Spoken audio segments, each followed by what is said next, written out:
వి gold trusted gold buyers. మీరు తాకట్టు పెట్టిన బంగారాన్ని విడిపించి ఈ రోజు ఉన్న మార్కెట్ ధరకు కొనబడును. నమస్తే వెంకట్ గారు. మీరేమో ముఖ్యంగా మీ పార్టీ, మీ ప్రభుత్వం కులగణన సర్వే అనేది చారిత్రాత్మకం అని చెప్తుంటే, మీ పార్టీ ఎమ్మెల్సీ ఏమో ఇదంతా తప్పుల తడక అంటూ ఏకంగా కులగణన సర్వే రిపోర్టుని ఆయన తగలబెట్టడం అనేది జరిగింది. ఎందుకు మీ పార్టీ నేతలే ఇలా విమర్శిస్తున్నారు? అంటే ఒకటి మేడం, ఫస్ట్ థింగ్, నేను అతనికి కాదు, అంటే దీన్ని ఎవరైతే విమర్శిస్తారో, దీన్ని ఎవరైతే తప్పుల తడక అని చెప్పి మాట్లాడే వాళ్ళందరూ కూడా నేను సూటిగా కొన్ని విషయాలపైన స్పష్టత ఇవ్వదలుచుకున్నాను. ఈరోజు ఏదైతే సంబంధించి లెక్కలపైన, ఆ అంశాలపైన ఈ అంశాలు కరెక్ట్ కాదు, ఈ లెక్కలు కరెక్ట్ కాదు, ఇది ప్రాపర్గా వెరిఫై చేయలేదు అని చెప్పని ఈ రకంగా ఉండొచ్చు, ఈ రకంగా ఉండే, ఈ మార్పులైనాయి, ఈ చేర్పులైనాయి అని చెప్పి అనేకమైన వగేరా వగేరా వగేరా చాలామంది మాట్లాడుతున్నారు. చాలా క్లియర్గా నేను ఎవరినైనా కూడా అడిగేది ఏంది, చాలా స్పష్టంగా నేను క్వశ్చన్ చేసేది కూడా ఏంది, నిజంగా మీరేదైతే ఇది తప్పుబట్టనీకి ఇదైతే గత ప్రభుత్వం కదా సహకుటుంబ అదేంది కుటుంబ సర్వే అని చెప్పి బీఆర్ఎస్ పార్టీ కదా 2014లో ఒకటే రోజు మొత్తం రాష్ట్ర వ్యాప్తంగా లెక్కలు చేసినట్టు చేసింది కాదు. ఇది చాలా స్పష్టంగా భారతదేశ వ్యాప్తంగా కులగణన జరగాలి, బీసీ సెన్సెస్ ఎంత ఉన్నాయో తేల్చాల్సిన అవసరం ఉంది. ఎవరు పాపులేషన్ ఎంత ఉంటే ఆ పాపులేషన్ని తప్పనిసరిగా ఇవ్వాలనే ఒక దానిపైన చాలా స్పష్టంగా మా రాహుల్ గాంధీ గారు, మా నాయకుడు అనేక సందర్భాల్లో అనేక రాష్ట్రాల్లో ప్రతి చోట ఎక్కడ క్యాంపెయిన్ జరిగిన ఆఖరికి పార్లమెంట్లో కూడా వారి యొక్క స్పీచ్లో దానిపైన అనేక సందర్భాల్లో ప్రస్తావించడం జరిగింది. ఆ ప్రస్తావించిన దాన్ని కాంగ్రెస్ పాలిట రాష్ట్రాల్లో మొదట దీన్ని ఇంప్లిమెంట్ చేసి ఏ రకంగా బీసీ సెన్సెస్ ఎంత ఉన్నాయి, ప్రతి వారు కూడా ఏంటంటే 50% పైన ఉన్నారు, 50% పైన ఉన్నారని చెప్తే, మనం న్యాయస్థానానికి సంబంధించి ఎప్పుడైతే రిజర్వేషన్ అడుగుతామో న్యాయస్థానం డేటా అడుగుతుంది, అఫీషియల్ డేటా ఏది ఎక్కడ అని చెప్పి ప్రశ్నిస్తుంది. అది ఏ దానికి సంబంధించి కూడా మన జనగణన జరిగినప్పుడు ఏంటంటే ఎస్సీ అండ్ ఎస్టీ పాపులేషన్ ఉంటుంది, బీసీలు ఇంతమంది ఉన్నారని ఇక్కడ అఫీషియల్ డేటా లేదు ఇప్పటివరకు. ఆ డేటా లేనప్పుడు దానికి సంబంధించి ఆ రిజర్వేషన్ తీసుకొచ్చే అవకాశం కానీ ఆ యొక్క పరిస్థితే ఉండదు. సో దాన్ని తీసుకురావాలంటే ఏదైనా ఒక రాష్ట్రంలో తప్పనిసరిగా దీన్ని చేసి తీరాలని ఒక దృఢ సంకల్పంతో అది నెరవేరాలని చెప్పని గౌరవ ముఖ్యమంత్రి రేవంత్ రెడ్డి గారు అగ్ర కులానికి చెందిన వ్యక్తి అయినప్పటికీ కూడా ఇది చేయాల్సిన అవసరం ఉంది. ఆ బాధ్యత కూడా కాంగ్రెస్ ప్రభుత్వం పైన ఉంది. ఎన్నికల సమయంలో కామారెడ్డి డిక్లరేషన్లో ఆ వాగ్దానం కూడా చేసినాము. ఇచ్చిన మాటని తప్పనిసరిగా నిలబెట్టుకోవాలని ఒక దృఢ సంకల్పంతో కాంగ్రెస్ ప్రభుత్వం అధికారంలోకి రాగానే లాస్ట్ ఇయర్ February 5th రోజు ఈ యొక్క ప్రాసెస్ని స్టార్ట్ చేయడం జరిగింది. స్టార్ట్ చేసేదో నామమాత్రంగా 1 రోజు 2 రోజులు లేదా 3 రోజులు తూతూ మంత్రంగా పోయి ఏదో లెక్కలు తీసుకొని లేదా ఎవరిని సంప్రదించకుండా ఏదో డేటా తీసుకొని సిస్టంలో తీసుకొని ఎక్కించి పేపర్లతోటి మంత్రివర్గం కూర్చొని రాసుకొని వచ్చే లెక్కలు కాదు ఇవి. ఏదైతే సంబంధించి టీచర్స్ని దీనికి వాడుకోవద్దని చెప్పి సుప్రీంకోర్టు జడ్జిమెంట్ ఉందని తెలిసి ఆ టీచర్ సంఘాలని పిలిచి వారిని రిక్వెస్ట్ చేసి రేపటి తరానికి, రేపటి భవిష్యత్తుకి భారతదేశ మార్గదర్శకాన్ని ఒక డైరెక్షన్ ఇయ్యనీకి తెలంగాణ రాష్ట్రంలో ఈ బీసీ కులగణన జరగాలి, దీనికి మీరు సహకరించాలని చెప్పి ఆ టీచర్స్ అసోసియేషన్స్ అందరితోటి మాట్లాడి వారిని ఒప్పించి గవర్నమెంట్లో ఉన్న స్టాఫ్, టీచర్స్ని, ఇతర డిపార్ట్మెంట్స్లో ఉన్న స్టాఫ్ని దాదాపు ఏదైతే 1,00,000 పైన 1,03,000 మంది అంటే ఎన్యూమరేటర్స్ పైన దానికి సంబంధించి మానిటర్ చేయడానికి ఆఫీసర్స్ని, ఆఫీసర్స్ పైన జాయింట్ కలెక్టర్స్గా నోడల్ ఆఫీసర్స్ పైన కలెక్టర్స్ని ఒక ప్రాపర్ సిస్టమ్ని ఏర్పాటు చేసి వారికి ఏ రకంగా చేయాలి ట్రైనింగ్ ఇచ్చి ఒక్కొక్కళ్ళకు కూడా 150 ఇళ్ళ చొప్పున ఒక బ్లాక్ని ఏర్పరిచి, అంటే అడ్డగోలుగా ఒక వ్యక్తికి ఎన్ని పడితే ఆ నెల్లు కాకుండా ఒక ప్రాపర్ ఒక 45 days ఫస్ట్ టైం పీరియడ్ పెట్టుకొని 150 ఇళ్ళు అంటే రోజుకి కేవలం 10 నుంచి 12 ఇళ్ళు అంటే అక్యురేట్గా కరెక్ట్గా డేటాని సేకరించాలి, ఎక్కడ కూడా తప్పులు జరగకూడదు. దానితో పాటు ఎవరైనా కోర్టుకు వెళ్ళినా ఇటువంటి దానిపైన స్టే రాకుండా దాన్ని ఏ రకంగా ఫామ్ని రూపొందించాలి, కేవలం క్యాస్ట్ కాదు సోషల్ ఎకనామిక్ అన్ని పరంగా అన్ని లెక్కల్ని తీసుకుంటున్నానని చెప్పి జోడీకరించి ఒక ఫామ్ ప్రిపేర్ చేసి ఆ ఎన్యూమరేటర్స్ని ప్రిపేర్ చేసి వాళ్ళకి ట్రైనింగ్ ఇచ్చి 150 ఇళ్ళ చెప్పిన మార్కేషన్ చేసి వాళ్ళు ప్రతి క్షేత్రస్థాయిలో ఆ ఎన్యూమరేటర్స్ ఇంటింటికి వెళ్ళి ఒక్కొక్క ఇంటి సభ్యుల్ని కలిసి వాళ్ళ ఆధార్ కార్డ్స్ తీసుకొని డేటా తీసుకొని ఆ డేటాని ఎంటర్ చేసి ఒక్కొక్క ఫామ్ నింపాలంటే ఎన్యూమరేటర్కి దాదాపు 40 నిమిషాల నుంచి గంట పట్టింది. ఒక ఇంట్లో డేటా తీసుకోవాలంటే ఆ డేటా అంతా కూడా మళ్ళీ సాగ్రిగేట్ చేసి కరెక్ట్గా ఉందా వెరిఫై చేసి మళ్ళీ డేటా ఎంట్రీ ఏదో సిస్టంలో దాన్ని ఎంట్రీ చేసి మళ్ళీ దాన్ని క్రాస్ చెక్ చేసి మళ్ళీ కరెక్ట్ ఉందా అని మళ్ళీ రీవెరిఫై చేసి బయటికి వచ్చిన లెక్కలు ఇవి. అంటే దాదాపు సంవత్సర కాలం పాటు స్టార్ట్ అయిన last year February 5th start అయితే మొన్న 5వ తారీఖున దీన్ని అసెంబ్లీలో దీన్ని పెట్టడం జరిగింది. అంటే ఇంత ప్రాసెస్ చేసిన దాన్ని ఇది కరెక్టే కాదు తప్పు అని అంటారు. దేన్ని బేస్ చేసుకొని అంటుండ్రు? అనామతుగా ఏదైతే లాస్ట్ ఇయర్ కదా కేసీఆర్ గారు 2014లో మేము మొత్తం కూడా రాష్ట్ర వ్యాప్తంగా ఒకరోజు దానికి ఏ ప్రొసీజర్ లేదు ప్రక్రియ లేదు ఒకరోజు తీసుకున్న లెక్కలు అది బయట పెట్టింది కాదు అసెంబ్లీలో డిస్కస్ చేసింది కాదు. That is not at all an official document.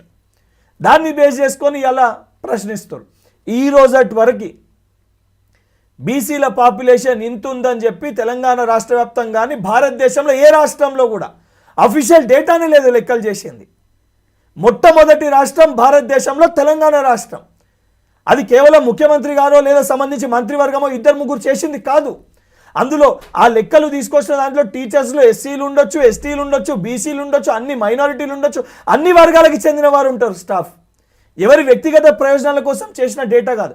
And ఈ తీసుకొచ్చిన డేటా అంతా కూడా ఇది కేవలం ఒక వ్యక్తిని అడిగి రాసుకున్న డేటా కాదు. ఆ రాసిన డేటాని మళ్ళీ స్వయంగా ఆ వ్యక్తి అంటే ఆ కుటుంబంలో ఉన్న వ్యక్తి ఆ ఫామ్ పైన సంతకం పెట్టారు. అంటే సెల్ఫ్ డిక్లరేషన్ అంటే రాసినవన్నీ కరెక్టే అని ఆ వ్యక్తి చెక్ చేసుకొని సంతకం పెట్టి ఎండార్స్ చేసిన కాపీస్ ఇవి. ఈరోజు దాన్ని తప్పు పడుతుర్రా అంటే వీళ్ళకి ఆలోచన ఉండి మాట్లాడుతుర్రా, అవగాహన ఉండి మాట్లాడుతుర్రా, అవగాహన లేకుండా మాట్లాడుతుర్రా? వారి మాటలు చూస్తుంటే చాలా స్పష్టంగా అర్థమవుతుంది.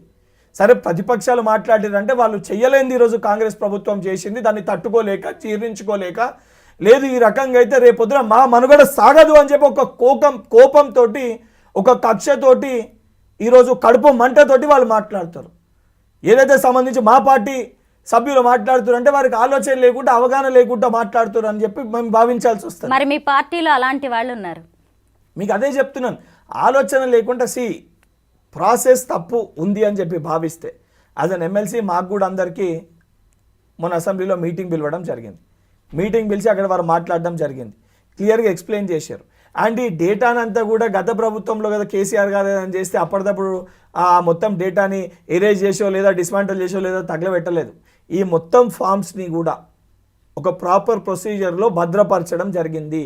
ఈ పలానా జిల్లా పలానా గ్రామం ఎన్ని ఫామ్స్ అయినా అంటే ఆ అఫీషియల్ డేటా ఉంది, ఆ ఫామ్స్ ఉన్నాయి, ఆ మెటీరియల్ ఉంది.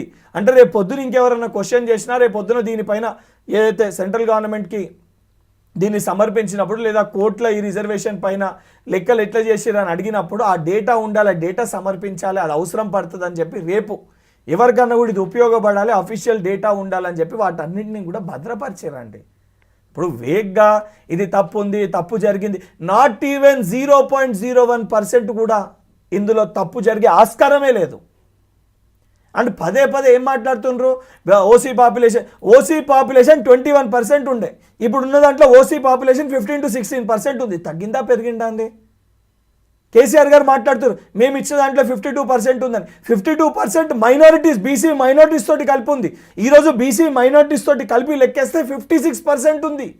అండ్ చాలా క్లియర్గా లాస్ట్ టైం ఉన్నదానికి 16 లక్షల మంది రాలేదు, 97% ఏదైతే సంబంధించి డేటా వచ్చింది ఆ 3% రాలేదు. అందులో 16 lakh మెంబర్స్ ఏదైతే హౌస్ హోల్డ్స్ అని సంబంధించిన ఆ డేటా రాలేదు, 16 లక్షలేదని చాలా స్పష్టంగా మేమే బయట పెట్టినాం కదా, ప్రభుత్వం బయట పెట్టిన దాంట్లోనే ఉంది.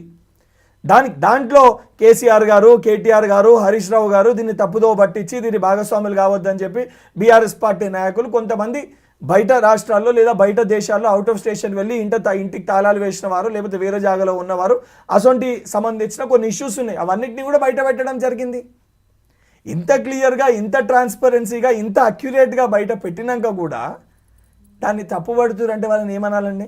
మనం ఈ సందర్భంగా వరంగల్ సభలో తీన్మార్ మల్లన్న చేసిన కొన్ని వ్యాఖ్యల్ని మాట్లాడుకోవాల్సిందే, చర్చించుకోవాల్సిందే. ముఖ్యంగా ఆయన ఈ కులగణన సర్వే వల్ల బీసీలకు అన్యాయం జరుగుతోందని వాపోయారు. అలాగే రెడ్డి వెలమలను టార్గెట్ చేసి మాట్లాడారు. ముఖ్యంగా రెడ్డి వెలమలతో మాకు అంటే బీసీలకు విడాకులైపోయాయి, అలాగే వాళ్ళు కనీసం ఈ తెలంగాణకు చెందిన వాళ్ళు కూడా కాదు ఆంధ్ర వాళ్ళు అన్నారు. మీరు ఒక వెలమ లీడర్, మీరేం చెప్తారు తీన్మార్ మల్లన్నకి? మేడం, నేను ఫస్ట్ థింగ్, నేను బార్న్ అండ్ బ్రాట్ అప్ పుట్టి పెరిగింది హైదరాబాద్లో. నేను కుల మతాలకు అతీతంగా డెవలప్మెంటే ధ్యేయంగా గతంలో మీ ఇంటర్వ్యూలను కూడా చాలా స్పష్టంగా నేను చెప్పినాను. నేను రాజకీయాల్లోకి వచ్చింది అభివృద్ధి పైన చర్చ పెట్టి ప్రజలకు ఏదో మేలు చేయాలి, బాగు చేయాలని ఒక దృఢ సంకల్పంతో నేను రాజకీయాల్లోకి వచ్చినాను, which is out of passion. This is not a profession, which is out of passion. ప్రజలకి సేవ చేయాలని ఒక దృఢ సంకల్పంతో మేము రాజకీయాల్లోకి రావడం జరిగింది. ఇంకోటి, మనము పుట్టే ముందు ఈ కులంలో పుట్టాలి లేదా ఇక్కడ పుట్టాలని చెప్పి మన చేతిలో ఉండదు, మనం నిర్ణయించుకొని పుట్టే పరిస్థితి ఉండదు. అండ్ ఎవరన్నా కూడా ఏ కుల సభ్యులు కానీ, అది బడుగు బలైన వర్గాలు కానీ ఎవరన్నా కూడా వాళ్ళ హక్కుల కోసము మాకు రిజర్వేషన్ కావాలని చెప్పి అడగొచ్చు. అడిగే క్రమంలో ఇతర కులాన్ని మేము విమర్శిస్తాము, ఇతర కులాన్ని గురించి మేము చెడుగా మాట్లాడతామంటే అది కరెక్ట్ కాదు, అది సిస్టమ్ కూడా కాదు. ఎందుకంటే ఏ వ్యక్తి చేతిలో కూడా పుట్టే ముందు ఈ కులంలో పుట్టాలని ఉండదు, పుట్టిన తర్వాత ఆ కులంలోకి వెళ్ళి ఇంకొక కులానికి మారుదామన్నా మారే ఒక ఆస్కారం కాదు, మారే ఒక అవకాశం కూడా ఉండదు. రిజర్వేషన్స్ ఆ రకంగా చేంజ్ కూడా కావు. మనం పుట్టిన తర్వాత నచ్చినా నచ్చకపోయినా, ఇప్పుడు నేను దాన్ని ఎక్కడ యాక్సెప్ట్ చేయకపోయినా మీరు నన్ను క్వశ్చన్ చేసినట్టు నేను అందులో పుట్టిన కాబట్టి నేను చచ్చేంత వరకు నాతో ఆ ముద్ర ఉంటుంది. మీరు ఆంధ్ర వాళ్ళు అంటున్నారు కదా ఆయన. కంబైన్డ్ స్టేట్ చూసుకున్నప్పుడు ఇదే సంబంధించి అన్ని కులాల వారు కూడా ఆంధ్రప్రదేశ్కి సంబంధించి మన హైదరాబాద్ శివారు ప్రాంతాలలో కానీ కుక్కడపల్లి ఇసొంటి షేర్లింగంపల్లి ఏరియాలో వచ్చి ఇక్కడ సెటిల్ అయిన అన్ని కులాల వారు ఉన్నారు. వారు అందరు కూడా ఇక్కడ వాళ్ళు గారు మీరు ఆంధ్రులు అని చెప్పి మాట్లాడతారండి? ఎవరు క్వశ్చన్ చేసినా కూడా ఇప్పుడు అండ్ ఒక్కొక్క క్యాస్ట్కి ఒక్కొక్క స్టేట్లో ఒక్కొక్క రిజర్వేషన్ ఉంటుంది. ఇప్పుడు వెల్మలు కొంతమంది ఇక్కడ పద్మనాయక వెల్మలు ఓసీలుగా ఇక్కడ పరిగణలోకి తీసుకుంటారు. ఇదే ఆది వెల్మలు, కొప్పు వెల్మలు, రాస వెల్మలు, సీమ వెల్మలు మీరు ఇదే పక్కనున్న ఆంధ్రప్రదేశ్లో చూసుకుంటే వాళ్ళు అక్కడ బీసీలు. అక్కడ ఏదైతే ఇదే టీడీపీ గవర్నమెంట్లో ఎర్రమనాయుడు గారు, రామ్మోహన్ నాయుడు గారికి కేంద్ర మంత్రిగా అవకాశం ఇచ్చినా, అచ్చెం నాయుడు గారికి మంత్రిగా అవకాశం ఇస్తే అక్కడ పదే టీడీపీ వాళ్ళు ఏమని ప్రచారం చేసుకుంటారు, బీసీ కులానికి మేము పెద్దపీట వేసినాము, అంతటా కూడా వాళ్ళకే నాయకత్వాన్ని ఇచ్చినాం, వాళ్ళకి పెద్దపీట వేసినాం అని చెప్పని టీడీపీ పార్టీ ప్రచారం చేసుకుంటుంది. ఒక్కొక్క స్టేట్కి ఒక్కొక్క క్యాస్ట్ పైన డిఫర్ అవుతుంది. కొన్ని చోట్ల బీసీ ఉంటుంది, కొన్ని చోట్ల ఇప్పుడు ఇక్కడ మన దగ్గర మున్నూరు కాపు బీసీ దాంట్లో ఉంది. అదే మీరు ఆంధ్రలో చూసుకుంటే పెద్ద కాపు, చిన్న కాపు అక్కడ ఫార్వర్డ్ క్లాస్లో ఉంటుంది. So this is differs. సరే, దానికే చాలా స్పష్టంగా రాహుల్ గాంధీ గారు కూడా ఏం చెప్పిండ్రు, ఎస్సీ ఎస్టీ బీసీ రాష్ట్రాల వారీగా కానీ దేశవ్యాప్తంగా కానీ ఎవరి పాపులేషన్ ఎంత ఉంటే వారికి ఆ రకంగా వారి రిజర్వేషన్ వారికి ఇవ్వాలని చెప్పారు తప్ప ఈ ఒక కులాన్ని ఇంకొక కులాన్ని విభజించి లేదా ఒక కులానికి మధ్యలో విడాకులు తీసుకోవాలి లేదా ఒక కులానికి మధ్యలో ముళ్ళ కంచెలు ఏర్పాటు చేసుకోవాలని ఒక సంస్కృతి సాంప్రదాయం తెలంగాణది కాదు. తెలంగాణది కానీ భారతదేశ సంస్కృతి సాంప్రదాయం ఆ రకంది కాదు. ఎందుకంటే మన జిల్లాల్లో కూడా మనం మహబాద్ దగ్గర చూసుకుంటే మన గిరిజన సోదరులు ఒక రకమైన పండుగలు, ఒక రకమైన జాతర సెలబ్రేట్ చేసుకుంటారు. అదే కరీంనగర్ సంస్కృతి సాంప్రదాయాలు తీసుకుంటే అక్కడ వేరే రకంగా శుక్రవారం దేవుడని అక్కడ వేరే రకంగా పూజించుకుంటారు. అదే మనం నల్గొండ ఇటు దిక్కుపోతే అక్కడ వేరే రకమైన జాతరలు, వేరే రకమైన దేవుళ్ళని పూజించుకుంటారు. Difference of opinion, difference of అవి పూజించుకుంటాం తప్ప నువ్వు అది పూజించుకుంటావు నేను ఇది పూజించుకుంటామని చెప్పి వ్యక్తుల మధ్యలో కొట్లాటలు పెట్టి ముళ్ళ కంచెలు ఏర్పాటు చేసుకొని మనం కొట్లాడుకోం. అక్కడ వాళ్ళు పండుగ చేసుకుని ఇక్కడ ఉన్న వాళ్ళు పోయి వాళ్ళతోటి కలిసి పండుగ చేసుకుంటారు, ఇక్కడ వాళ్ళు పండుగ చేసుకుంటే కూడా అక్కడ వాళ్ళు వచ్చి ఇక్కడ పండుగలు చేసుకుంటారు. అట్లనే తెలంగాణలో కూడా మనం దసరాని చాలా ఘనంగా మనం సెలబ్రేట్ చేసుకుంటాం.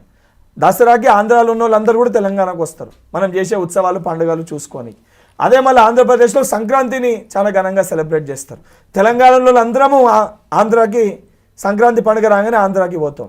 అట్లనే మీరు బెంగాల్లో చూసుకుంటే వారు ఏదైతే కాళికామాతని ఎక్కువ పూజిస్తారు, దుర్గామాత విగ్రహాలను ఎక్కువ పెడతారు. ఇదే బాంబే, మహారాష్ట్ర ఇక్కడ గణపతి విగ్రహాలను ఎక్కువ పెట్టి పూజిస్తారు. అంటే భిన్న సంస్కృతులు, భిన్న సాంప్రదాయాలు, భిన్న ఉత్సవాలు. కేరళలో ఓనం చేసుకుంటారు. అసొంటి యొక్క కలయికనే భారతదేశం. కేవలము భిన్న కులాలు, భిన్న మతాలు, ఆ సంస్కృతి సాంప్రదాయాలు అన్ని రకంగా కలిసిమెలిసి, అందుకే దాన్ని మన ఇండియన్ కూడా యూనియన్ ఆఫ్ స్టేట్స్ అని అంటారు. ఇప్పుడు మనం ఆ రకంగా కొట్లాడబెట్టుకుంటూ లేదు నేను ఆయనతో కలిసి ఉండా, నేను ఇన్నతోటి కలిసి ఉండా, నేను ఇట్లుండా అట్లుండా అంటే అది కాదు, అది సిస్టమ్ కాదు. అది ఎట్లయిపోతుంది అంటే ఇప్పుడు భారతీయ జనతా పార్టీ అనేది కూడా అదే, ఆ ముస్లిమ్స్ అందరు కూడా పాకిస్తాన్కి వెళ్ళిపోవాలి, కేవలం హిందువులు మటుకే ఇండియాలో ఉండాలని చెప్పని అంటారు. ఇప్పుడు మళ్ళీ ఇప్పుడు నేను లాస్ట్ టైం కోట్ చేసినాను, సరే హిందువులే ఉండాలంటే మళ్ళీ ఇప్పుడు మళ్ళీ ఎస్సీ ఎస్టీ బీసీ అని చెప్పి మళ్ళీ విభజించుకుంటారు. విభజించుకున్నాక సరే ఆ విభజన ప్రకారంగా కరెక్ట్గా ఉంటామంటే మళ్ళీ దాంట్లో లేదు, మళ్ళీ ఓసీల మళ్ళీ రెడ్లు వెలుమలు వైశ్యులు అని చెప్పి మళ్ళీ దాన్ని విభజిస్తారు. బీసీల మున్నూరు కాపులు ముద్రాజులు గౌడ్లు యాదవులు అని చెప్పి విభజించుకుంటారు. మళ్ళీ ఎస్సీల మాదిగా మాల అని చెప్పి విభజించుకుంటారు. మళ్ళీ ఎస్టీల లంబాడ కోయ గోండు అని చెప్పి మళ్ళీ అక్కడ విభజించుకుంటారు. సరే ఈ విభజించుకునే కరెక్ట్గా ఉన్నాయా మళ్ళీ అంటే మళ్ళీ అందులో వెలుమలల్లా కొప్పు వెలుమలు రాస వెలుమలు సీమ వెలుమలు ఆది వెలుమలు, మళ్ళీ రెడ్ల ముట్టాటు రెడ్లు గుట్టాటు రెడ్లు, అదేవిధంగా మళ్ళీ యాదవుల గొల్ల కుర్మ అంటే మళ్ళీ ఎస్సీల మళ్ళీ మాలలో మళ్ళీ సబ్ క్యాస్ట్, మళ్ళీ మాదిగల సబ్ క్యాస్ట్. అంటే విభజించుకుంటూ వెళ్తే విభజన తప్ప అభివృద్ధి అనేది ఉండదు. సో వీటన్ని రకంగా ఉండకుండానే చాలా స్పష్టంగా ఎవరి పాపులేషన్ ఎంత ఉంటుంది ఆ రకంగా వారికి రిజర్వేషన్ ఇస్తూనే అందరము కలిసిమెలిసి యునైటెడ్గా ఉండాలనేదే కాంగ్రెస్ పార్టీ ఐడియాలజీ కానీ కాంగ్రెస్ పార్టీ సిద్ధాంతం కానీ. అదే సభలో ఆయన సీఎం రేవంత్ రెడ్డిని ఉద్దేశించి కూడా కొన్ని కామెంట్స్ చేశారు. ముఖ్యంగా తెలంగాణ రాష్ట్రానికి చివరి ఓసీ సీఎం రేవంత్ రెడ్డి, అలాగే 2028లో రాబోయేది బీసీ సీఎం అని కూడా వ్యాఖ్యానించారు. ఒకవైపు బీసీ వాదన ఎత్తుకొని ఇంకొక వైపు సీఎం రాబోయేది బీసీ సీఎం అని ఆయన అనడం వెనక రాజకీయ వ్యూహం ఏమైనా ఉందా, లేదంటే సీఎం సీటు మీద ఆయన ఏమైనా కన్నేశారా? ఒకటి మేడం, ఇప్పుడు నా దురదృష్టం ఏంటంటే ఈ అంశంపై నన్ను మాట్లాడితే ఇప్పుడు మీరే అన్నారు నువ్వు ఒక వెల్మ నాయకుని కాబట్టి నేను ఏం మాట్లాడినా కూడా నేను ఒక అగ్రకులాన్ని వ్యక్తిని లెక్క చూసి ఆ రకంగా అదే పర్సెప్షన్లో ఎవరన్నా కూడా ఎగ్జాజరేట్ చేసుకొని ఊహించుకుంటారు. కానీ నార్మల్గా నేను చెప్పేది ఏంటంటే ఎవరు 100% బీసీ ముఖ్యమంత్రి కావాలి, ఉండాల్సిన అవసరం ఉంటుంది. సరే ఎవరు అవుతారు ఏంది అనేది ఆ రోజు ప్రజలు నిర్ణయిస్తారు. అందులో ఎవరిని రిప్రజెంట్ చేయాలి, ఎవరు కావాలనేది ప్రజాభిప్రాయం అనేది. అది కేవలం ఒక వ్యక్తో ఇద్దరు వ్యక్తులు లేదా ఒక గ్రూప్ ఆఫ్ పీపుల్ కాదు. దానికి సిస్టమ్ ప్రకారంగా మన డెమోక్రటిక్ కంట్రీలో లేదు మన ఎలక్షన్స్ జరిగినప్పుడు ఆ ఎలక్షన్స్లో ఓట్ల రూపకంగా మేజర్ ఎమ్మెల్యేస్ ఏ పార్టీకి అయితే గెలుస్తారో ఆ గెలిచిన ఎమ్మెల్యేస్ అందరూ కూడా ఎవరిని చేయాలనుకుంటారని ఒక నిర్ణయం తీసుకొని వారు ముఖ్యమంత్రి అవుతారు. అందులో కేవలము క్యాస్ట్తో పాటు మన గుణము, మనం రాష్ట్రానికి చేసిన మంచి పనులు చేయాలనుకుంటున్న మన తత్వము అన్నీ కూడా దాంట్లో యాడ్ ఆన్ అవుతాయి. కొన్ని రాష్ట్రాలలో అసలు వారి పాపులేషన్ లేకపోయినా కొన్ని కాన్స్టిట్యున్సీస్లో వారి పాపులేషన్ కనీసం 0.0103% ఉన్నా కూడా అక్కడ ప్రజా ఆదరణ, ప్రజలకున్న ఒపీనియన్ ఆ ఎమ్మెల్యేని 1 సారి 2 సార్లు 3 సార్లు 4 సార్లు 5 సార్లు కంటిన్యూస్గా గెలిపిస్తారు. ఆ గెలిపించి ఓట్లు వేసే దాంట్లో ఎస్సీలు ఉన్నారు, ఎస్టీలు ఉన్నారు, బీసీలు ఉన్నారు, ఓసీలు ఉన్నారు, మైనారిటీలు ఉన్నారు, అందరు ఉన్నారు. ఎందుకు? ఆ నాయకుడు అన్ని వర్గాల్ని కలుపుకొని ఒక కలయికగా ఆ కాన్స్టిట్యున్సీ అభివృద్ధి పదంగా ముందుకు తీసుకొని వెళ్తున్న ఒక భావనలో ప్రజలు గెలిపిస్తారు. అండ్ ఆశ ఉండడంలో ఎవరికన్నా ఆశ ఉంటుంది. బీసీలో పుట్టిన వారికి లేదు మా వారు కావాలని ఆశ ఉంటుంది. మళ్ళీ దాంట్లో ముద్రాజ్ వాళ్ళకి మా ముద్రాజ్ నాయకుడు ముఖ్యమంత్రి కావాలని ఉంటుంది. ఆ మున్నూరు కాపు వాళ్ళకి మా మున్నూరు కాపు నాయకుడు ముఖ్యమంత్రి కావాలని ఉంటాడు. మా యాదవ్ సోదరులకు యాదవ్ ముఖ్యమంత్రి కావాలని ఉంటుంది. గౌడ్ సోదరులకి గౌడ్ ముఖ్యమంత్రి కావాలని ఉంటుంది. ఓసీలో కూడా అట్లనే ఉంటుంది. వెల్మ వారికి వెల్మ కావాలని ఉంటుంది, రెడ్డి వారికి రెడ్డి కావాలని ఉంటుంది, వైశ్య వారికి వైశ్య కావాలని ఉంటుంది. ఉండడాన్ని తప్పు పట్టట్లే, కానీ అది మన ఒక్కరి చేతిలో ఉన్న నిర్ణయం కాదు. అది ఆ నిర్ణయం కోసం మనమేదో కావాలని చెప్పని వ్యక్తుల మధ్యలో కొట్లాడబెట్టి లేదు కొట్లాడుకున్నామని అంటే రేపొద్దున డెవలప్మెంట్ పోతుంది, అన్ని పక్కన పోతాయి. కేవలం డిస్కషన్స్, సెంటిమెంట్, ఎమోషన్స్ పైన రాజకీయాలు నడుస్తాయి. దానివల్ల అందరూ నష్టపోతారు. డెవలప్మెంట్ పైన డిస్కషన్ జరిగినప్పుడు ఏంటంటే రాష్ట్రం అభివృద్ధి చెందుతుంది, మనం కూడా అభివృద్ధి చెందుతాము, అందరూ బాగుపడతారు. లేదు ఓన్లీ విభజన పైన మనం డిస్కషన్ చేసినప్పుడు విభజననే మిగులుతుంది, డెవలప్మెంట్ అనేది ఉండదు. తీన్మార్ మల్లన్న తన వాదనని చాలా స్ట్రాంగ్గా వినిపిస్తున్నారు. అసలు ఏంటి ఈ రేంజ్లో మాట్లాడుతున్నారు, సొంత పార్టీ మీదే అని చెప్పి జనం కూడా చూస్తున్నారు. సీతక్క ఒక్కరే రెస్పాండ్ అయ్యారు, అసలు పార్టీలో ఉన్నావో లేదో తేల్చుకో అని కూడా ఆమె చెప్పడం జరిగింది. అయితే ఈ సందర్భంగా ఇప్పుడు శాసనమండలి సమావేశాలు జరుగుతున్నాయి, మీరందరూ కలిగి ఎమ్మెల్సీస్, మరి మీ మధ్య ఏం చర్చ జరగట్లేదా? మీరు తీన్మార్ మల్లన్నను కూడా కలిశారు మండలిలో. ఒకటి మల్లన్న నా సహచరుడు, మల్లన్నది కూడా నా పక్కన సీటే మండలిలో. ఒక లైన్, ఒక పార్టీ లైన్లో ఉన్నప్పుడు, ఒక విధి విధానాలు ఉన్నప్పుడు, ఒక పాలసీ తీసుకొని వచ్చినప్పుడు ఆ పాలసీ పైన మనకేమైనా డౌట్స్ ఉంటే పాలసీ రెడీ కాకముందు 100% కాంగ్రెస్ పార్టీలో ఆ స్వేచ్ఛ స్వాతంత్రం ఉంటుంది, మనం ప్రశ్నించగలుగుతాం. మేము దాన్ని ఎక్కడ డిఫర్ అవ్వట్లే.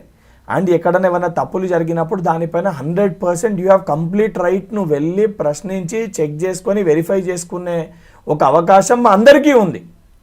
కానీ వెరిఫై చేయకుండా దాన్ని 100% చాలా క్లియర్ కట్గా 100% ట్రాన్స్పరెన్సీ తోటి చేసిర్రని తెలిసినాక కూడా గతంలో ఏ డేటా లేకుండా వేగ్గా ఇంతుంది అంతుంది, ఇంత ఎట్లయితుంది అంత ఎట్లయితుంది అని చెప్పి మాట్లాడతారు. ఆ మాట్లాడే అంశాలకి అసలు అథెంటిసిటీయే లేదు. అథెంటిసిటీ లేకుండా మాట్లాడినప్పుడు పార్టీ స్ట్రక్చర్, పార్టీ విధి విధానాలకి వ్యతిరేకంగా వెళ్ళినప్పుడు 100% దానిపైన క్రమశిక్షణ చర్యలు అనేవి తప్పనిసరిగా ఉంటాయి. ఇప్పుడు నేను నికార్సైన కాంగ్రెస్ పార్టీ కార్యకర్తను. నేను కాంగ్రెస్ పార్టీలో చేరింది, కాంగ్రెస్ పార్టీ విధి విధానాలు నచ్చి, కాంగ్రెస్ పార్టీ ఐడియాలజీ నచ్చి నేను కాంగ్రెస్ పార్టీలో చేరినాను. అంటే ఆ సిస్టమ్ పైన ఉన్న గౌరవం, రాహుల్ గాంధీ గారి పైన ఉన్న గౌరవంతో నేను కాంగ్రెస్ పార్టీలో చేరినాను.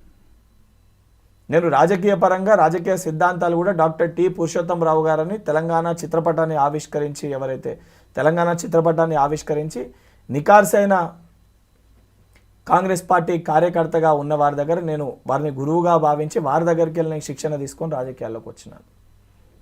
అండ్ కాంగ్రెస్ పార్టీలో ఉన్నంత స్వేచ్ఛ తెలంగాణ రాష్ట్రం కోసం కాంగ్రెస్ పార్టీ నాయకులు కాంగ్రెస్ పార్టీలో ఉంటూ కూడా రాష్ట్రం కోసం రాజీనామా చేసి కొట్లాడారు. ఆ స్వేచ్ఛ కేవలము భారతదేశంలో ఉన్న ఏకైక పార్టీ కాంగ్రెస్ పార్టీ. కానీ ఇక్కడ ఉన్న సిచ్యువేషన్ కంప్లీట్ డిఫరెంట్. నిజంగానే ఏదైనా అథెంటిక్ అఫీషియల్ డేటా మన దగ్గర ఉండి ఆ డేటాని మనం చూపించి, లేదు ఈ డేటాలో మార్పులు చేర్పులు ఉన్నాయి, ఈ డేటాలో తప్పు తడకలు జరిగినాయి అని అంటే దాన్ని ఒప్పుకోవచ్చు. గతంలో అసలు డేటానే ఎక్కడ లేదు. లేకుంటే ఎవరన్నా వ్యక్తులు ఈ రకంగా బయటకు వచ్చి విమర్శలు చేసి, వాళ్ళు మా పార్టీ వాళ్ళు ఉండొచ్చు, ఇతర పార్టీ వాళ్ళు ఉండొచ్చు, 100% దాన్ని వాళ్ళ సొంత రాజకీయ ప్రయోజనాల కోసం వారు చేస్తున్నారని చెప్పి భావించాల్సి వస్తుంది. అది ఎవరు చేసినా అదే రకంగా భావించాల్సి వస్తుంది. ఎందుకంటే చాలా క్లియర్గా నువ్వు వచ్చి చెక్ చేసుకో, వెరిఫై చేసుకునే ఒక అవకాశం నీకుందని చెప్పి పార్టీ క్లియర్గా చెప్పింది.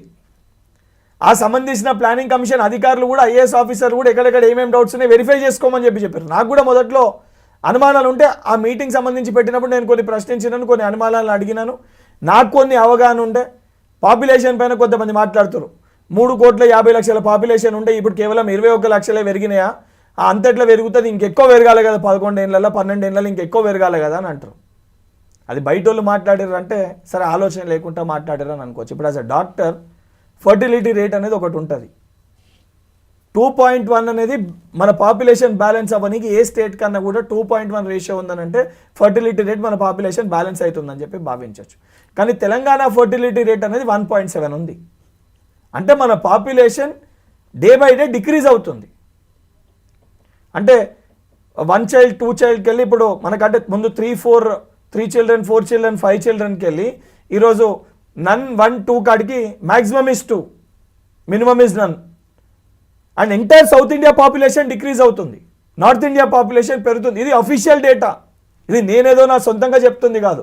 దానిపైన అట్లయితే తగ్గుతుంది, ఇట్లయితే తగ్గుతుంది అని అంటే అది మనం ఊహించుకొని, అంటే ఊహకి మనం ఊహించుకొని చెప్పగలిగితే ఎన్నన్నా చెప్పొస్తుంది. ఇప్పుడు కొంతమంది నాయకులు నా దగ్గరకు వచ్చి మాట్లాడతారు, పాపులేషన్ తీసుకొచ్చి, అరే నువ్వు ఏంది ఇప్పుడు ఓసీ పాపులేషన్ 21కి వెళ్ళి 16కి వచ్చింది. మరి వాళ్ళు కూడా కొంతమంది అడుగుతారు కదా, ఇప్పుడు దానిపైన కూడా క్వశ్చన్ చేస్తారు కదా, మరి ఓసీ పాపులేషన్ 21కి వెళ్ళి 16 మరి 6% తగ్గిందని అడుగుతారు. అది కిందకి వెళ్ళి ఇంటింటికి తిరిగి తీసుకొచ్చిన డేటా. అది మనమేదో మన చేతులతోటి లెక్కలేసిన డేటా కాదు అది. తీన్మార్ మల్లన్న ఈ రేంజ్లో కామెంట్స్ చేస్తుంటే అసలు కాంగ్రెస్ ఎలాంటి యాక్షన్ తీసుకుంటుంది అతని మీద అని అందరూ ఆసక్తిగా ఎదురు చూస్తున్నారు. ఎవరన్నా కూడా పార్టీ సిస్టమ్కి డిసిప్లిన్ తప్పి సొంత ప్రయోజనాల కోసము మాట్లాడినప్పుడు బాధ్యతతోటి వారికి 1 సారి 2 సార్లు షోకాజ్ ఇచ్చి ఎక్స్ప్లెనేషన్ అనేది అడగడం జరుగుతుంది. క్రమశిక్షణ కమిటీ అనేది ఉంటుంది. దాని తర్వాత కూడా వారి వివరణ సరిగా లేకపోతే ఎవరున్నా కూడా 100% డిసిప్లినరీ యాక్షన్ అనేది తీసుకోవడం జరుగుతుంది. మీ పార్టీ షోకాజ్ నోటీసులు ఇచ్చిన తర్వాత కూడా తగ్గేదే లేదు అంటున్నారు తీన్మార్ మల్లన్న. ఆ తర్వాత ఇంకా ఎక్కువ కామెంట్స్ చేశారు. ఒక విషయం, ఈ రోజు కూడా నేను వారిని ఒక సోదరుని లెక్క భావిస్తా. వారు కూడా కింది స్థాయికి వెళ్ళి కష్టపడి, సరే వారి విధానాలు వేరే రకంగా ఉన్నా, వారి ఐడియాలజీ వేరే రకంగా ఉన్నా, అన్నిటిని నమ్మి భావించి వారు ఈరోజు కాంగ్రెస్ పార్టీ ఐడియాలజీ నచ్చి, రాహుల్ గాంధీ గారి విధానాలు నచ్చి వారు కాంగ్రెస్ పార్టీలో చేరినప్పుడు వారు కూడా ఒకసారి పునరాలోచించుకోవాలి. నేను దేనిపైన మాట్లాడుతున్నా, ఏ అంశాలపైన మాట్లాడుతున్నా, ఇది కరెక్టా కాదా అనేది వారు ఒకసారి పునరాలోచించుకొని, వారికి ఏమైనా అనుమానాలు ఉంటే మా పార్టీలో చాలా క్లియర్గా పార్టీ పరంగా నీకేమైనా అనుమానాలు ఉంటే ఇక్కడ పిసిసి అధ్యక్షుడు గారిని కలిసి మహేష్ కుమార్ గౌడ్ గారికి విన్నపించుకోవచ్చు. లేదా ప్రభుత్వ పరంగా తప్పులు జరుగుతున్నాయని చెప్పి భావించితే ముఖ్యమంత్రి గారు, ఉప ముఖ్యమంత్రి గారు ఉంటారు. లేదు ఇక్కడ నాకు కరెక్ట్ లేదు, వీళ్ళు ఎవరిపైన నాకు నమ్మకం లేదు అని చెప్పి నువ్వు భావించినప్పుడు దీపాదాస్ మున్షి గారి దగ్గరికి వెళ్ళొచ్చు. లేదు ఇక్కడ కూడా లేదు, నాకు అన్యాయం జరుగుతుంది, నా మాట ఎవరు పట్టించుకుంటలేరంటే ఆర్గనైజేషనల్ ఇన్ఛార్జ్ కేసీ వేణుగోపాల్ గారి దగ్గరికి వెళ్ళొచ్చు. లేదా మా అధ్యక్షుడు మల్లికార్జున్ ఖర్గే గారి దగ్గరికి వెళ్ళొచ్చు. లేదా మా ఎల్ఓపి లీడర్ రాహుల్ గాంధీ గారిని కలిసి మీరు ఎక్స్ప్లెనేషన్ ఇవ్వచ్చు. But there is a proper system to explain your grievance. సరే నీ ప్రశ్నకి పరిష్కారం దొరుకుతుందని నేను చెప్పా, కానీ 100% ఏదో ఒక పాయింట్లో నీ ప్రశ్నకి సమాధానం అయితే దొరుకుతుంది. ఇఫ్ నువ్వు అడిగేది కరెక్ట్ అయితే 100% పరిష్కారం దొరుకుతుంది. నువ్వు అడిగేది కరెక్ట్ కాకపోతే సమాధానం అయితే దొరుకుతుంది. కానీ సమాధానాన్ని వెతకకుండా ప్రశ్న పైన ప్రశ్న మనం క్రియేట్ చేసుకొని దాన్ని తప్పుదోలో తీసుకెళ్లే ప్రయత్నం చేస్తే పార్టీ వోంట్ టాలరేట్. ఎందుకంటే పార్టీ ఇది కేవలము బల్మూరి వెంకటో లేదా మల్లనో ఒకరిద్దరు తీసుకొస్తే అధికారంలోకి రాలే. లక్షల మంది కార్యకర్తలు, నికార్సైన కాంగ్రెస్ పార్టీ కార్యకర్తలు పార్టీ విధానాలని ప్రజల్లోకి బలంగా తీసుకొని వెళ్ళి అధికారంలోకి తీసుకురానికి కష్టపడ్డారు. ఈరోజు వారి కష్టార్జితాన్పైన ఆ యొక్క కష్టార్జితాన్ని మేము నీరుగార్చే ప్రయత్నం చేస్తే నికార్సైన కాంగ్రెస్ పార్టీ కార్యకర్తగా బల్మూరి వెంకట్ అయితే సహించాడు. యూపీఏ ప్రభుత్వాన్ని రాహుల్ గాంధీ ప్రశ్నించినట్టే నేను ఇప్పుడు ప్రశ్నిస్తున్నాను అంటూ ఆయన రాహుల్ గాంధీతో పోల్చుకున్నారు. ఇంకొక వైపు కాంగ్రెస్ పార్టీ బాగానే ఉంది, సర్కార్ బాలేదు అంటే రేవంత్ రెడ్డి సర్కార్ బాలేదు అని చెప్పారు ఆయన. అంటే రేవంత్ పాలన సరిగా లేదు అని అధిష్టానం వరకు తీసుకెళ్లే ప్రయత్నాలు చేస్తున్నారా? అలాగే ఈ కులగణన సర్వే అనేది సమగ్ర కుల సర్వే కాదు, అగ్ర కుల సర్వే, దీని వెనక జానారెడ్డి గారి కుట్ర ఉంది అని సీనియర్ లీడర్ పేరు కూడా తీసుకొచ్చారు. వీటన్నిటి వెనుక ఏదైనా స్కెచ్ ఉందంటారా? ఇవన్నిటిపైన బీసీ వర్గాని కోసము ఎన్నో ఏళ్ళుగా ఒక విద్యార్థి నాయకునిగా అన్ని విధాలుగా కొట్లాడి ఈరోజు పిసిసి అధ్యక్షునిగా మహేష్ కుమార్ గౌడ్ గారు ఉన్నారు. దానితో పాటు తెలంగాణ ఉద్యమ సమయంలో బీసీ కులం కోసం చాలా బలంగా కొట్లాడిన నాయకుడు ఈరోజు మంత్రివర్గంలో పొన్నం ప్రభాకర్ గారు ఉన్నారు. ఒక గిరిజన బిడ్డగా, నక్సలేట్గా అన్ని రకమైన జీవితాన్ని అనుభవించి ఈరోజు మంత్రివర్గంలో మంత్రిగా సీతక్క గారు ఉన్నారు. సంపూర్ణ నాలెడ్జ్ తోటి, సంపూర్ణ ఎవిడెన్స్ తోటి, అటు లీగల్ నాలెడ్జ్, అన్ని నాలెడ్జ్ అవగాహన ఉన్న దామోదర్ రాజనరసింహ గారు డిప్యూటీ సీఎంగా పనిచేసి ఈరోజు మంత్రివర్గంలో మంత్రిగా ఉన్నారు. అంటే అన్ని వర్గాలకు సంబంధించి ఏదైతే కంప్లీట్గా అన్నిటిపైన అవగాహన ఉండి స్పీకర్గా పనిచేసి ఏదైతే సుదీర్ఘ రాజకీయాల్లో ఉంటూ ఈరోజు డిప్యూటీ సీఎంగా బట్టి విక్రమార్క గారు ఉన్నారు. అంటే వీళ్ళందరూ కూడా వారి వారి వర్గాల కోసము, వారి కులాల కోసము, బడుగు బలైన వర్గాల కోసము సుదీర్ఘంగా అంటే దాదాపు ఒక 25 to 30 ఇయర్స్కి వెళ్ళి రాజకీయాల్లో ఉంటూ ఈ సెక్టర్స్ కోసము కొట్లాడి ఈరోజు ఈ స్థానాల్లో ఉన్నారు. వీరందరి నేతృత్వంలో, వీరందరి నాయకత్వంలో ఇది జరిగింది. ఇవన్నిటినీ మనం పక్కన పెట్టి కేవలం దాంట్లో ఉన్న రేవంత్ రెడ్డి గారునో, ఉత్తమ్ కుమార్ రెడ్డి గారును కేవలం 2-3 వ్యక్తుల్ని చూపించి వాళ్ళు తప్పు చేసిర్రని చెప్పి మాట్లాడితే, నిజంగా వాళ్ళు తప్పు చేస్తే ఈ మంత్రివర్గంలోనే ఈ మంత్రులే ఊరుకునే పరిస్థితి ఉండదు. ఇప్పుడు రేవంత్ రెడ్డి గారు అలాగే బట్టి విక్రమార్క గారు ఢిల్లీ పర్యటనలో ఉన్నారు. అధిష్టానం పెద్దలు కేసీ వేణుగోపాల్ వంటి వారిని కూడా కలిశారు. త్వరలో నిర్వహించబోయే బీసీ సమావేశాలకు, సభలకు కూడా ఆహ్వానించారు. దాంతోపాటు పిసిసి కూర్పు అలాగే మంత్రివర్గ విస్తరణ గురించి అధిష్టానం పెద్దలతో వాళ్ళు చర్చించారు. ముఖ్యంగా ఇప్పుడు ఖాళీగా ఉన్న 6 పోస్టులను భర్తీ చేయబోతున్నట్టుగా తెలుస్తుంది. అందులో 2 బీసీ డెప్యూటీ సీఎంల పోస్టులు, అలాగే ఇంకా 4 ఏమో, ఒకటి ఎస్టీ, ఇంకొకటి వెలమ, ఇంకొకటి రెడ్డి, ఇంకొకటి మైనారిటీలకు ఇవ్వబోతున్నట్టుగా తెలుస్తోంది. ఏంటి ఏమన్నా ఇప్పుడు కులగణన ఎఫెక్ట్ వీటన్నిటితో 2 డెప్యూటీ సీఎంలలో ఒకటేమన్నా ఇచ్చేస్తారా ఏంటి తీన్మార్ మల్లన్నకి? మేడం, ఎవరికి ఏం పోస్ట్ ఇస్తారో, ఎవరికి ఏం పోస్ట్ వస్తుందో దానిపైన మాట్లాడే అంత పెద్ద వ్యక్తిని నేను కాదు. అది పార్టీ ఆ రకంగా నేను మాట్లాడితే నాకు ఇతరులకి అంటే నేను కూడా వాళ్ళ లెక్కన అవుతాను. నేను ఏది పడుతుంది స్టేట్మెంట్ ఇస్తే అది పార్టీ స్ట్రక్చర్. ఇక్కడ దానికి సంబంధించి దానిపైన నివేదిక ఇవ్వాల్సిన పార్టీ పరంగా మా పిసిసి అధ్యక్షులు నివేదిక ఇస్తారు. ప్రభుత్వ పరంగా సీఎం, డిప్యూటీ సీఎం గారు, సీనియర్ అనుభవం ఉన్న మంత్రులు ఎవరైతే ఉన్నారో వారి ఒపీనియన్స్ వారు ఇస్తారు. ఇవన్నిటిని కూడా జోడీకరించి మా ఇన్ఛార్జ్ దీపాదాస్ మున్షి గారు దాని ఆర్గనైజేషన్ ఇన్ఛార్జ్ కేసీ వేణుగోపాల్ గారి దగ్గర తీసుకెళ్తారు. కేసీ వేణుగోపాల్ గారు మల్లికార్జున్ ఖర్గే గారితో, మా ఎల్ఓపి లీడర్ తోటి, మా పార్టీలో ఉన్న నాయకత్వం అందరితోటి చర్చించి what is required and they'll take decision on it. ఆ డెసిషన్ వాళ్ళు ఏది తీసుకున్నా 100% అది రాష్ట్రానికి, అదేవిధంగా అన్ని సామాజిక వర్గాలకి వెళ్ళి రిప్రజెంటేషన్ ఉండే విధంగా వారు నిర్ణయం తీసుకుంటారు అని ఒక సంపూర్ణ నమ్మకం, విశ్వాసం నాకుంది. ఒక వెలమ లీడర్కి కూడా మినిస్టర్ అవకాశం ఉంది అంటున్నారు. మరి అందులో మేమేమైనా బల్మూరి వెంకట్ని ఎక్స్పెక్ట్ చేయొచ్చు అంటారా? మేడం, నాకు చాలా క్లారిటీ ఉంది నా కెరియర్ పైన. నేను కష్టపడ్డ దానికి నా పార్టీ ఏ సమయంలో ఎవరికేమి ఇవ్వాలి పార్టీ ఆ నిర్ణయం తీసుకొని ఇస్తుంది. నా పార్టీ నన్ను అతి చిన్న వయసులో ఈరోజు భారతదేశంలో చరిత్ర సృష్టించే విధంగా అతి చిన్న వయసు ఉన్న ఒక వ్యక్తికి ఈరోజు ఎమ్మెల్సీ పదవి నాకు కేటాయించారు. నాకు ఇచ్చిన పదవిని, నా బాధ్యతని ప్రజలకు ఏ రకంగా ఉపయోగపడే విధంగా చేయాలి, పార్టీని ఏ విధంగా బలపరచాలనే ఒక ఆలోచనలో నేను ఉన్నాను తప్ప. అండ్ సుదీర్ఘంగా ఇదే వెల్మా సామాజిక వర్గానికి సంబంధించి ఈరోజు ఆల్రెడీ జోపల్లి కృష్ణారావు గారు మంత్రివర్గంలో ఉన్నారు.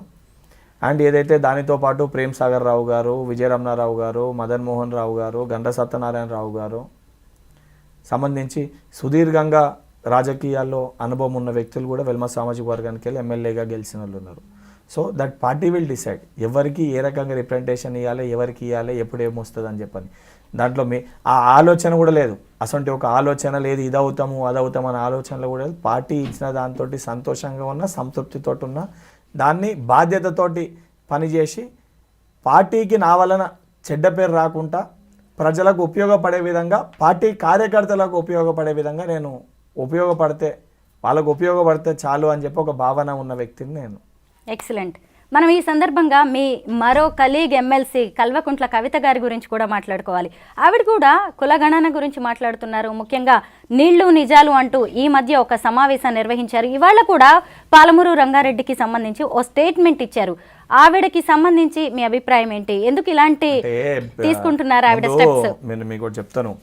బీఆర్ఎస్ పార్టీ నాయకులు ముందేదైతే సంబంధించి 2016లో కృష్ణా ట్రిబ్యునల్ ఒప్పందం చేసుకున్నప్పుడు ఏదైతే ఆ రోజు వారు చేసుకున్న ఒక అగ్రిమెంట్ కాపీ కృష్ణా ట్రిబ్యునల్లో వారు ఆ రోజు తీసుకున్నప్పుడు ఆ బోర్డుకు సంబంధించి 2015లో వారు అగ్రిమెంట్ చేసుకున్నప్పుడు 33% అండ్ 77% అనుకుంటే, ఇఫ్ ఐమ్ నాట్ రాంగ్, 33-75 అంటే 25% మనకి, 75% ఆంధ్రాకి నీళ్లు ఇచ్చే విధంగా ఆ రోజు ఏదో వాళ్ళు కృష్ణా ట్రిబ్యునల్తో 2015లో వారు ఏదైతే చేసుకొని వాటర్ కూడా అదే రకంగా అదే పర్సంటేజ్ ప్రకారంగా వారు వాటర్ని కూడా షేర్ చేయడం జరిగింది. అంటే ఇది ఆ రోజు డాక్యుమెంట్ కాపీ, ఇది ఆ రోజు 2015లో బీఆర్ఎస్ పార్టీ చేసుకుంది.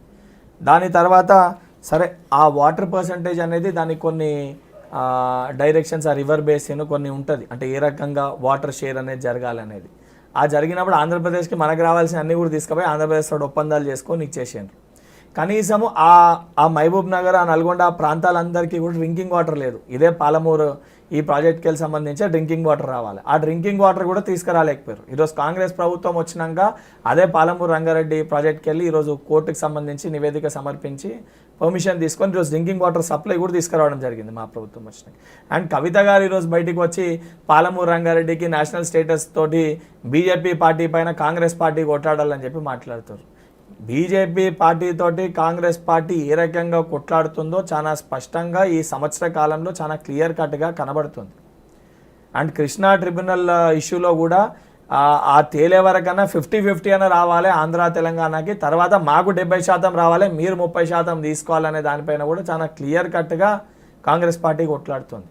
కర్ణాటక ఒక దానికి నేషనల్ స్టేటస్ ఇచ్చిర్రు, ఇక్కడ తెలంగాణ దానికి ఇస్తలేదనే దానిపైన అనేక సందర్భాల్లో దాని రిప్రజెంటేషన్ ప్రధానమంత్రి గారికి ముఖ్యమంత్రి గారు వివరించారు. ఆ సంబంధించిన జలశక్తికి పెట్టాల్సిన లేఖలు పెట్టిర్రు, అక్కడ మాట్లాడిన వ్యక్తులతో మాట్లాడాల్సిన సంబంధించిన డిపార్ట్మెంట్స్తో మాట్లాడుతారు. అన్నిటిపైన కేంద్ర ప్రభుత్వం సహకరించకపోయినా కొట్లాడి ఎన్ని నిధులు తీసుకురాగలుగుతాం అన్ని నిధులు తీసుకొచ్చే ప్రయత్నం చేస్తున్నాము. దానితో పాటు ఇతర తెలంగాణ రాష్ట్రాన్ని అభివృద్ధి పదంలో ముందుకు తీసుకొని వెళ్తూ ఇతర దేశాల్లో దావోస్ వంటి ఎకనామిక్ ప్లాట్ఫామ్స్లో కూడా పెద్ద ఎత్తున ఇన్వెస్ట్మెంట్స్ని తెలంగాణ రాష్ట్రానికి తీసుకురాగలుగుతున్నాం. ఇంత చిత్తశుద్ధితోటి మేము పనిచేస్తుంటే లోపాయిగా ఒప్పందాలు వారి తండ్రి గారు వీరు జైల్లో వెళ్లకుండా వీళ్ళు చేసిన స్కాములు బయటపడకుండా వీళ్ళు కాపాడుకోనికి గల్లీలో కుస్తీ ఢిల్లీలో దోస్తీ అని చెప్పి అసలు టీఆర్ఎస్ పార్టీ బీఆర్ఎస్గా మారిందంటేనే తెలంగాణ రాష్ట్ర సమితి కాస్త భారతీయ రిస్తదార్ సమితిగా మారింది. టీఆర్ఎస్ పార్టీ తెలంగాణ రాష్ట్ర సమితిగా ఉండే, అది బీఆర్ఎస్ పార్టీగా మారనీకి ఉద్దేశం ఏందే, బీఆర్ఎస్ ఫుల్ ఫామే భారతీయ రిస్తదార్ సమితి, వాళ్ళ ఫుల్ ఫామే అది. వాళ్ళు దాన్ని కంప్లీట్గా తెలంగాణ రాష్ట్రాన్ని మర్చిపోయి విస్మరించి ఈరోజు బీజేపీ పార్టీతోటి ఢిల్లీలో దోస్తీ పెట్టుకొని లోపాయి ఒప్పందాలు చేసుకుంటుంది బీఆర్ఎస్ పార్టీ. మాకు చిత్తశుద్ధి ఉంది, బీజేపీతో ఏ రకంగా కొట్లాడాలి, ఏ రకంగా నిధులు తీసుకురావాలనేది మాకు తెలుసు. 100% కొట్లాడి తీసుకొచ్చే ప్రయత్నం చేస్తాము. రాకపోతే నిజంగా బీఆర్ఎస్ పార్టీకి చిత్తశుద్ధి ఉంటే ఆ అంశాలపైన కవిత గారు తెలంగాణ ప్రజలకి చెప్పే ముందు ఇటువంటి అంశాల ప్రెస్ని అడ్రస్ చేసే ముందుగా గజ్వెల్ ఫార్మ్ హౌస్కి పోయి వారి తండ్రి గారికి వారు వివరించాలి. ఒక బిడ్డగా తండ్రి ఏదైతే సంబంధించి ప్రధాన ప్రతిపక్ష పార్టీ నాయకునిగా ఉండి ప్రజల మధ్యలో లేకుండా, ప్రజల అంశాలపైన చర్చలో పాల్గొనకుండా, అంశాలపైన మాట్లాడకుండా ఫార్మ్ హౌస్కే పరిమితి అయినప్పుడు ముందుగా వారికి పార్టీలో ఉన్న ఒక సభ్యురాలిగా, పార్టీలో ఉన్న ఒక ఎమ్మెల్సీగా, యాజ్ అ పార్ట్ ఆఫ్ పార్టీలో సభ్యురాలిగా, వారి పార్టీ అధ్యక్షులుగా వారి తండ్రి గారు ఉన్నారు, అదేవిధంగా ప్రధాన ప్రతిపక్ష పార్టీ నాయకునిగా ఉన్నారు. వారి బాధ్యతని వారికి గుర్తు చేసి ముందుగా వారిని అసెంబ్లీకి తీసుకొచ్చే ప్రయత్నం చేయాలి కవిత గారు. కాంగ్రెస్ పార్టీలో స్వేచ్ఛ స్వాతంత్రాలు ఎక్కువని, అంతర్గత పోరు అలాగే వర్గ పోరు విభేదాలు ఎక్కువని మనం చాలాసార్లు విన్నాము, చూసాం కూడా. అయితే మొత్తానికి అందరినీ ఏకతాటి మీదకి తీసుకొచ్చేసి తెలంగాణలో కాంగ్రెస్ గవర్నమెంట్ వచ్చేలా చేసిన ఘనత రేవంత్ రెడ్డి గారికి దక్కుతుంది. బట్ ఇప్పుడు తీన్మార్ మల్లన్న లాంటి వాళ్ళ మీద పార్టీ కావచ్చు, ప్రభుత్వం ఎలాంటి చర్య తీసుకుంటుందో అని అందరూ ఎదురు చూస్తున్నారు. Thank you so much Venkat గారు.